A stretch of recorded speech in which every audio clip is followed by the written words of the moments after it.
Talk Kentucky.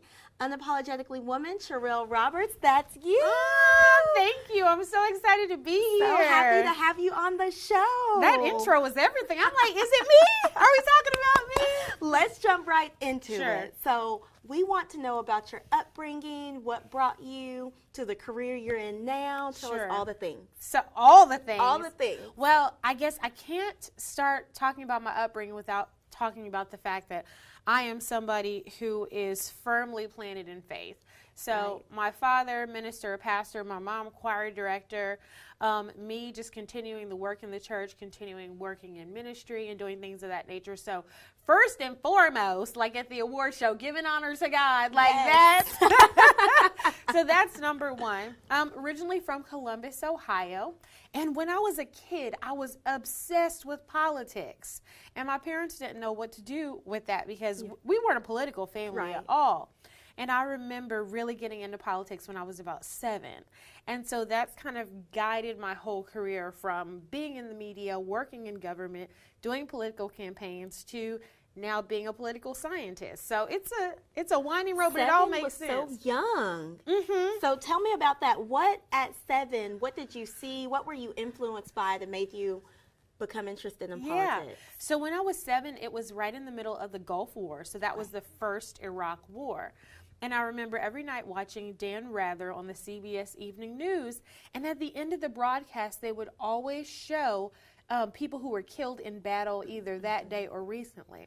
And I remember every night seeing people who were older than me but still looked young. And now I can look back in retrospect, they were 18, 19, 20, 21 soldiers who had joined up and were in the conflict.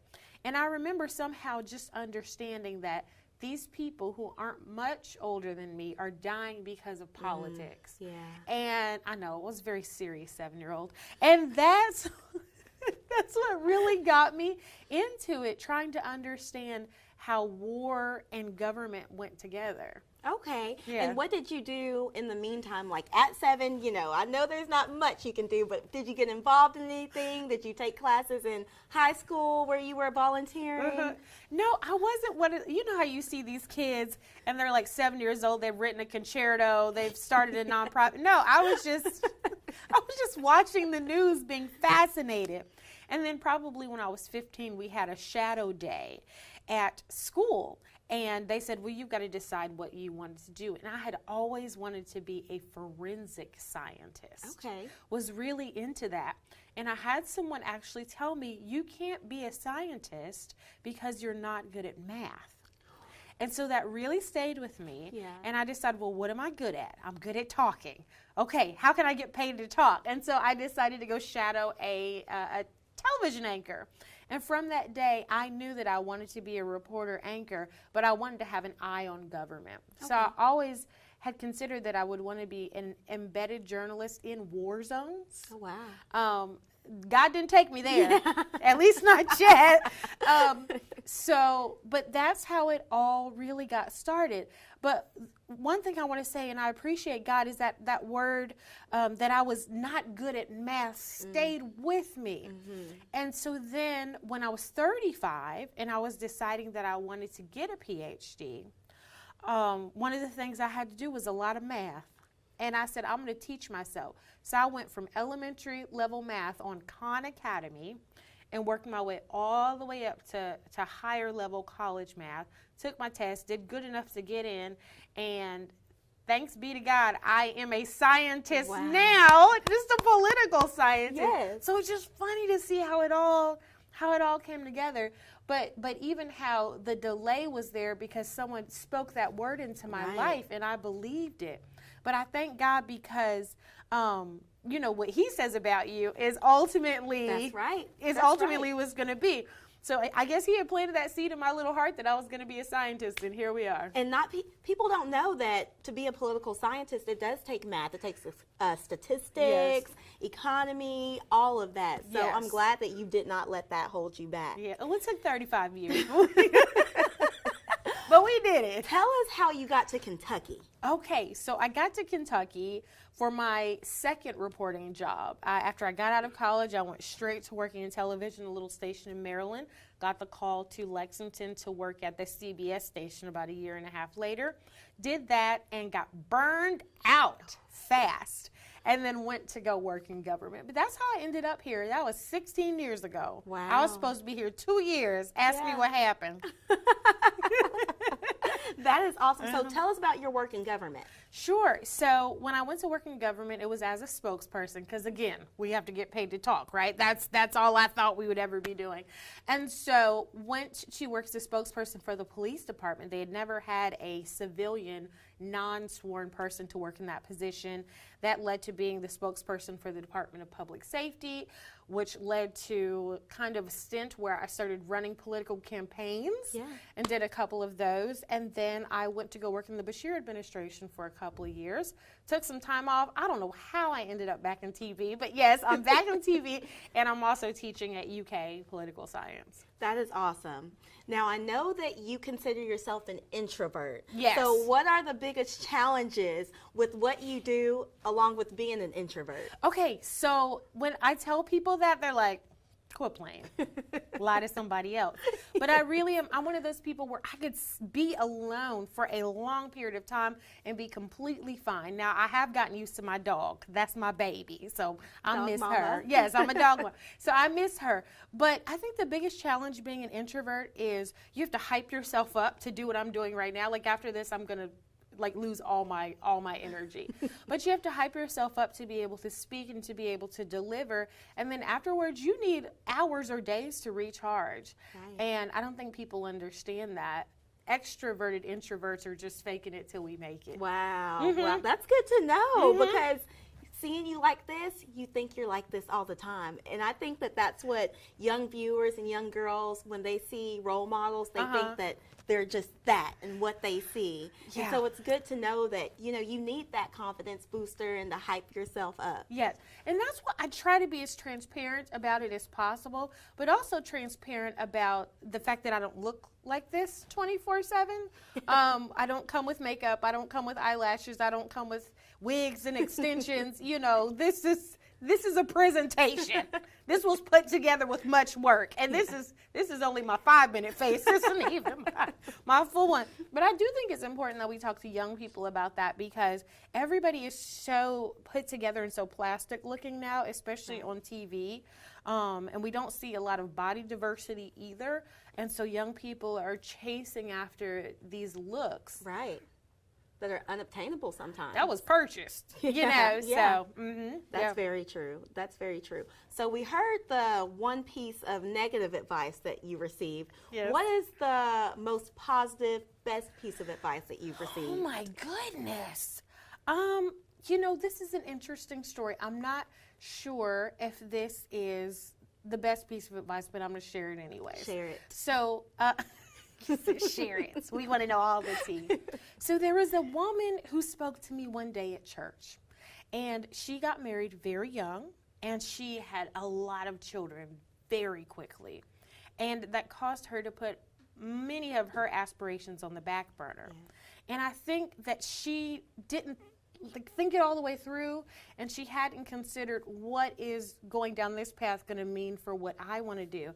And I remember she came up to me. I was far too young for this conversation, but she came up to me and she said, listen to me, very, very soft voice.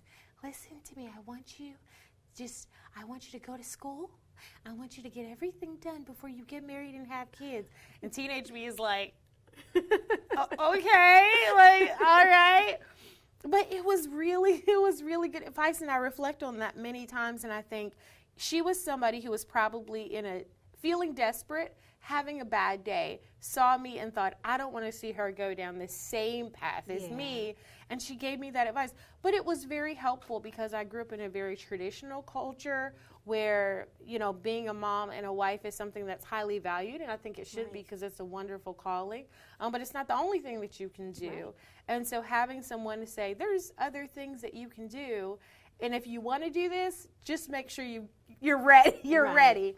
So that was an interesting piece of advice. Yeah. And I'd say probably one of the best pieces of advice that I ever got. I didn't grow up with a lot of role models, so to say. And I was kind of like an independent, like very weird, serious kid. Obviously, I'm like seven years old. Like, what's on C-SPAN? Let me, So very serious. So I'm somebody who really learns from observation and looking at people's lives. And so, I didn't really have many role models, many people to speak to me positively. Right. I didn't have a bunch of people dumping negative stuff on me, but I didn't have people being like, hey, this is what girls can do. This is, but I was born in the 80s, so. To show you the way, yeah. Yeah, Yeah. So I know that faith is really big to you. Yes. Talk about how faith has brought you to where you are, how you go back and connect to it, and how that is a shining light for. Yes. Well, look, so somebody said, do you need the Lord to make it to heaven? Yes, you need the Lord to make it to heaven, but you need the Lord to make it to Walmart. Oh, you need the Lord to make it to work. You need, so for me, faith is at the center of everything. Like I cannot say that I would even be here if it wasn't for my faith in Jesus Christ, if it wasn't for the plans that God has for me and the way that He's laid them out. He's an amazing architect, and there is no way I could have ever planned my life as well as He's planned it.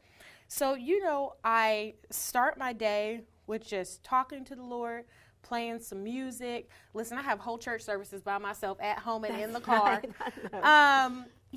It's just important to me because, people say, what part does faith play in your life? What part does it not? For me, I can't imagine what I would be doing. Yeah. Otherwise, I'd be a mess. I'd be a mess. I would. Now, I want to talk to you about that Emmy.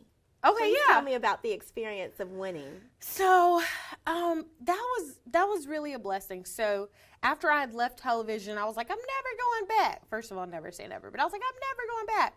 And I was working at city government, and we had an opportunity to do a documentary about people who were suffering with substance abuse disorder, mainly people who had been hooked on opioids or crack cocaine or things of that nature. So I had the opportunity to interview a lot of those people, put it together in a documentary, and this was a project that I was doing like on my lunch break. So it took me like a year to put it together. Like, we filmed it on one day, and then I would go back and I would edit it, and it took about a year to edit.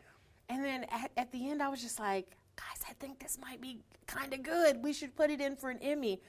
We did, and we were blessed to win it. And I just thought, this is so funny, because I thought the opportunity for me to ever create something like that was over because I had left TV. Right. And I definitely thought that the opportunity to win an Emmy for me was over because I had left TV.